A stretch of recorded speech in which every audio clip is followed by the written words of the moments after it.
we have had guests here who belong to startups, who are consultants, who are entrepreneurs, but there are special people and corporate leaders, and we have Rashmi Handa here, who's also my senior from Vodafone and Hutch. And it is such an immense, joy for me to have you on this seat because this conversation probably I would have never had with anyone else. What we're going to have today. Abhi bhi na, whoever is working in corporate and she spans a 25 to 27 years of corporate experience in the brands which people dream of. I'm going to read that out. Just listen to these brands. She started a career with ANC, Great Place Bank. From there, she moved to a telecom industry with HFCL, who's leading in North India, with Airtel, with American Express, with Hutch, which eventually became Vodafone, with Tech Mahindra, and now for the longest period, which is probably more than 10 years, she's with Microsoft, handling operations, sales, and whatnot. I think I should shut up and over to you that how has been your career, how have you mapped it, and ये wish list है लोगों की इस companies में, to just, and your resume is bloating of this success. Tell me more. How lovely is it to just be, just to know that this has been your career? There's a long way to go away. There's a long way to go. I love There's a long way to go. So first, let's keep that. I think the biggest thing whenever somebody comes to me and they're just starting to work, I say, leave your ego at home when you come to work. Self-respect is separate. Leave the ego at home and get into office every day to learn. Everyone can teach you everything. There's so much to learn. So when you get into office every day with that learner thing, you're sorted. Then you don't have any ego, you get along with people, you understand the game, you're a learner. And if you learn, you come to work every day with that excitement. It's kind of worked for me so far. And every day is different. So I kind of enjoy it. I think I relate very clearly with this because अगर हम लोग office जाके अपने ना, if you're wearing that hat that I am Mr. Know-it-all, the learning stops there, the bonding stops there, and which is very important for that team development to happen. Yeah. And if you are humble and you are ready and you're a learner, then everything is a smooth journey. Correct. It's fantastic. Yeah. Now, with so many experiences in organizations, so I'll tell you the backdrop of this podcast. But this podcast highlights untold sacrifices. ये कोई रोजी road नहीं है. And आज की date में ना लोग कहते हैं यार ये तो overtime या overnight success है. But hardly people know it took somebody 20 years to become that overnight success. So ये जो journey है to get into these companies, it's not easy. And how many sacrifices, you have lived separately with family at home, and you, Vishal, living in different cities, managing life in altogether different, and then managing your own set of parents, and then your family is growing. Everything, it's not easy. Those are real-time struggles. Yeah. And you have kept them all, managed them all, and bring them, bring happiness in every aspect. So those sacrifices are real. So tell us more कि अभी आपके journey में कहाँ वो decisions थे which were really impacting, but you still took them? Okay, I'll go a step back. So when I decided to get married with my husband, Vishal, which is like 26 years ago now, we actually did a SWOT analysis. I still remember sitting at one of the dhabas in Murthal on a tissue paper. We did a SWOT analysis, why we should get married, shouldn't get married, together what do we bring to the table. And we were clear we loved each other, there's no question, but love is not enough to sustain. Both of us were clear on that. So we did a SWOT analysis and we realized that the biggest strength we both have is each other. Because we are both professional, we relate to each other, and it's not just a personal thing. Plus our families were pretty similar, so we knew that we will have the infrastructure and the background to support us. So that was how we started. Not many people know, Tushar, you're aware, I went through an infertility issue for 13 years before I had my daughter. And if you ask me, that is what breaks you, but that is also what makes you stronger. So we went through it together, plus work was carrying on, work didn't stop. And at that time, if you come and tell me that keep your work separate and Personal life separate. Yeah, but it usually doesn't happen because the hormones you're taking are going to hit you in office also. Yes. They don't decide that they're not Absolutely. going to hit you in office. Absolutely. So you've got to build your allies on the way. And that is something I've always believed. If you are humble, if you are open, the good finds you. So you will find people in your organization, in your families who are your supporters. It is your maturity to understand who your supporters are going to be. So identify supporters on the way who help in a way push you ahead from that step to the other. And that's how we did that. So if you ask me, that was a key aspect of our journey, finding supporters.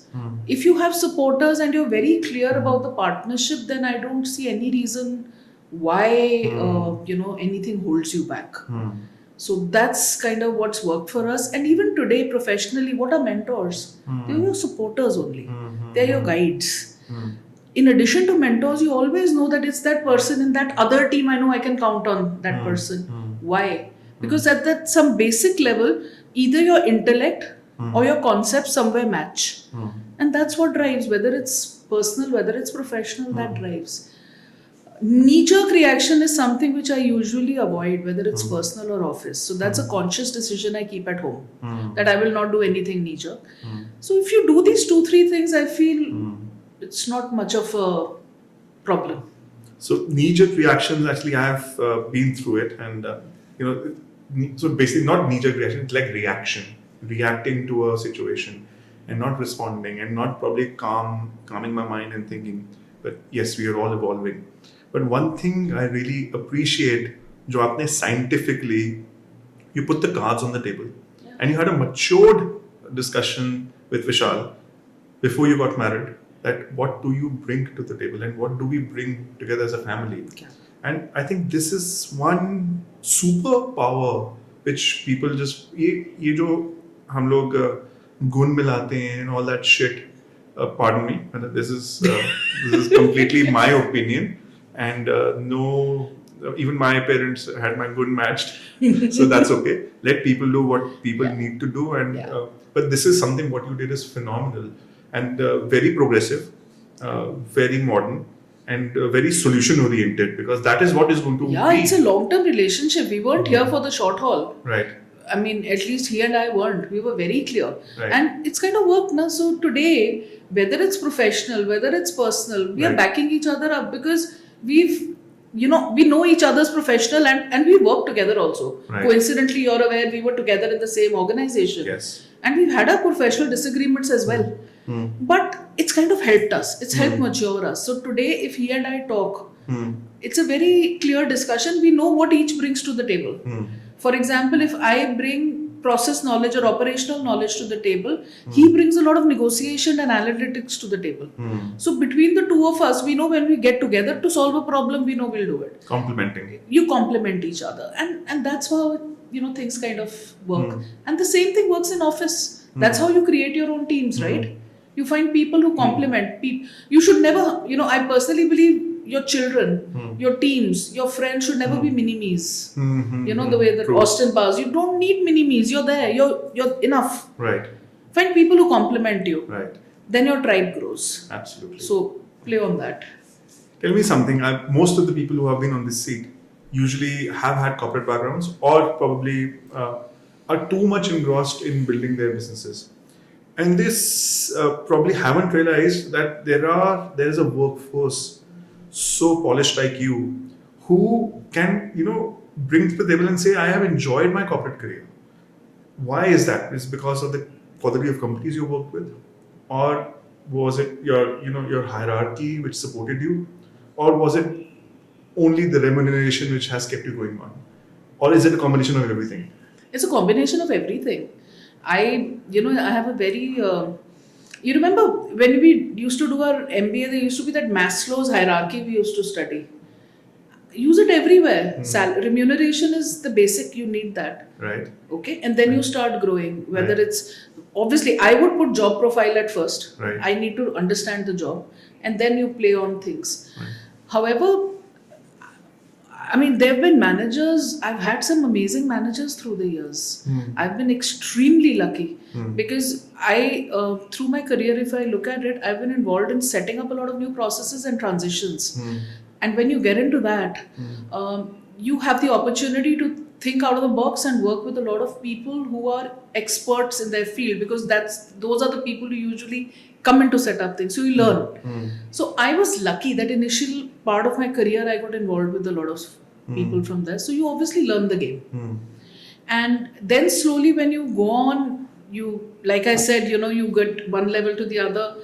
I would again take a step back and say it's not just your hierarchy, like you said, it's also your team. At times, the team also pushes you up. Obviously, you need support, management which understands what you're talking. You need to be thinking the same thing. And again, you need management who will listen to you, who are open. And thankfully, I've been very lucky on that account. All the organizations I've worked are very, very receptive to 360-degree communication. So it's kind of helped us on the way. So I think I've been pretty lucky with the organizations. And as you work in these organizations, you mature as well. You learn, and the next time when you go, you take that delta and you add on to it. So as you go on and on, you're adding deltas to yourself, which obviously complements. So it's a mix, to answer your question. It's a mix of everything. It's not just one single thing. The proportion of each keeps changing. And, also to add to the fact that I would say learning. Whenever I apply for a new job, whether in the same organization or outside, I go by 60-40. 60% I should know the job. 40 should be my scope of learning. And that is something I have done for the last so many years. So, I come from a support background. I've been a pure operations person. So a couple of years back in my current organization, there was this role which also had a business angle to it. I mean, I remember, so I knew the support business end to end, but I didn't know the business angle. And that was the 40% for me. So there was a learning curve. So now if I need to go for something, maybe I'll go for the job which gives me that extra thing. What am I going to learn? Because you have to keep in mind these are not short-term games. If you play it in the long run, then the game is also better. You come up at the end of the day as a better individual, as a better parent, a better sibling, whatever. So that's what I believe. I love this rule 60-40 because 60-40. if you go in 100% knowing the job, then there's no You scope. get bored. Yeah. Then you're going with a moment saying that, oh, I'm perfect. I'm not perfect. 60-40. If you ask, see, I used to do operations in my second or third job, and I did it till my, current as well. The quality of knowledge I bring to the table has changed a lot. My way of handling situations has changed a lot. And that is something we all need to understand. That if you do not do 60-40, if you don't take care of that 40, you will not improve as an individual, you will stagnate. And that will lead to your frustration. It will lead to the organization's frustration. Everybody's not in a good space. Let me ask you another thing. Most of the people I see or have built their corporate careers, they eventually come into a circle or a domain, and they keep shifting companies within that domain. Maybe banking, it could be insurance, it could be telecom, it could be multiple, maybe real estate as well. But you from banking to the leading handset manufacturer, to a telecom operator, to a tech company, and then to a credit card company, and then eventually to the world's first leading software company, Microsoft. It's all are very different from each other. Yeah, but there's a very consistent thing through and through. So I like numbers. I'm a numbers person at the end of the day. I like people. If there are no people, I'll get bored. I usually go for a numbers people combination. If you look at my career right from day one to the end, it's all the same. Whether it was banking, and because banking, I was, after getting into cards, I became, one of India's youngest relationship managers. From there, getting into telecom, again in support. Then support became the constant factor. But numbers and people continued, whether it is support. Then when I got into this business role, the numbers aspect got the emphasis and the people aspect came lower. So then, the proportion keeps changing, but numbers and people have been constant through the year, through sectors, not just organizations. That is something even for me that's been pretty consistent. Your recent stint with Microsoft pushed you into sales. How was that? Because your entire career path was probably operational intelligence, Yeah. and then getting into a completely new, ball game of sales, which for every company is the most important department. So I was not in sales, thankfully, purely. It was a revenue role. So it was a revenue role, not actually selling, but obviously in a revenue role, you have your stake in the game completely. And I was thankfully being able to partner with a very strong sales team. So it was a working very closely with the very strong sales team to make sure that we are able to achieve our revenue targets. So making sure that we are able to get that. I think it was a very, very new experience because I'd never done that. And in fact, I keep joking, when I got into this role, I didn't even know how to read a pipe. And then you slowly learn. Again, 60-40, you learn, and that 40 teaches you. And then you learn, you get better at it, and then you get better. And then in about some time, you're like, yes, now I can contribute even more. And then the fun begins. But then comes a point where if you don't learn, then you start getting complacent. Then you need to augment it by saying, okay, what else do I bring to the table? What else can I do? So, for example, I started with one area, India, and I said, okay, what else? Then I got the opportunity. I was lucky being in an organization like this. They said, okay, go ahead, do this area as well. So I could expand, even sitting in my current location, which was a very big advantage. So you get to learn. So I think, again, 60-40 works. Any role which you regret not having?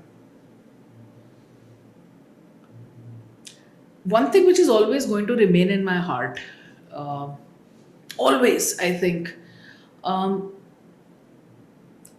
was very, very keen on giving my UPSC.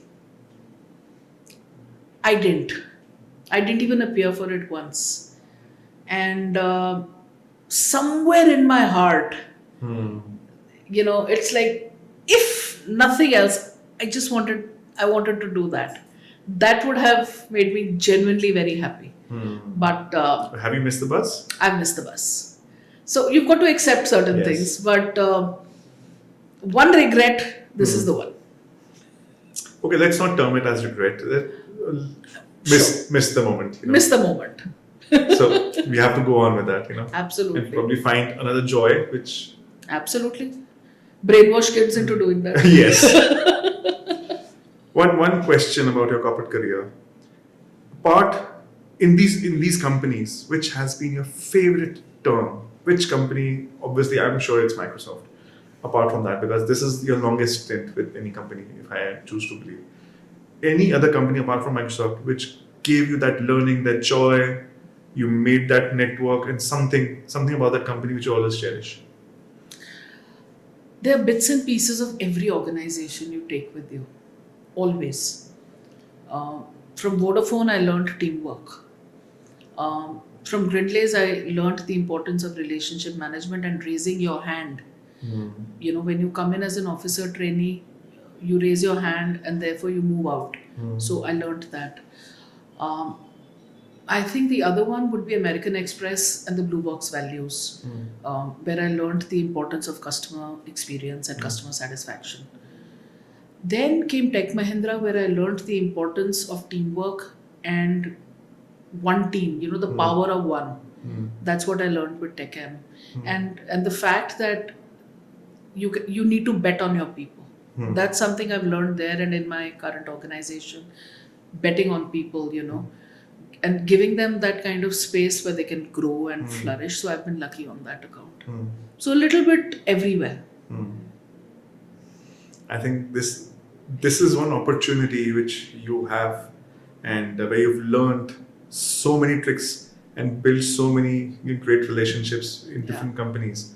I think you will cherish most of them and probably all of them, because this bonding, probably when you interact and you choose to disagree and then agree, so वो एक relationship जो develop होता है ना, बहुत अच्छा होता है. बहुत अच्छा होता है, because at the end of the day you're all working towards a common goal. Correct. So that, on that note, I want to play a short, quick, rapid fire game with you. Like a Okay. tarot card, I'm going to spread 50 cards. Okay. And you can randomly pick, I'm going to shuffle these cards. You can randomly pick any 5. And those are, every 50 is a different question. So pick up any 5.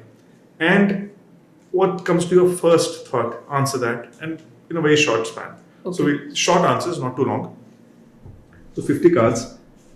Choose any 5 quickly. 1, 2, 3, 4, 5. Lovely. So you open them one by one Okay. and let's go ahead with the answers. Digital watch or quartz watch or mechanical watch? Very random. Yeah, I'm wearing a digital watch, but I like my classic Omega, the best. The best. Yeah, but That's on a a practical basis, I'm wearing a digital. But that's a brilliant timepiece. Yeah. Why a digital watch? How does it help you in your day-to-day life? Oh, Or there's- is it not a distraction? No. I plan there's so many things. I've got alerts set up for everything. So I like that fact. Keeping in mind that I need to remind myself to drink water. I've got alerts built in for everything. So I kind of prefer that it's got So it everything. helps you manage your My day better. Fair enough. But my love is again my classic. Wonderful. So this is number 1. Number 2 is major setbacks. Personal, professional. You can answer one or both. I think no names. Professionally, I had a setback a couple of years ago, and I think at the end of the day, you end up stronger. You realize that maybe, then you can always play the victim card that's in your hands, or you can play the card that what could I have done differently, and what am I never going to do again. But this is Gyan, na? What was the setback? We will discuss. To be discussed. To be discussed. Okay, I'll let that be. Any other setback which you want to probably highlight? Okay, the other one is a personal setback. I was telling you my infertility treatment for 13 years. When you're going through that for such a long time, so many people told us, why are you doing that and all. It was a very personal decision. Right. And every time you go up and you come down and you crash down, you don't come down, you crash down.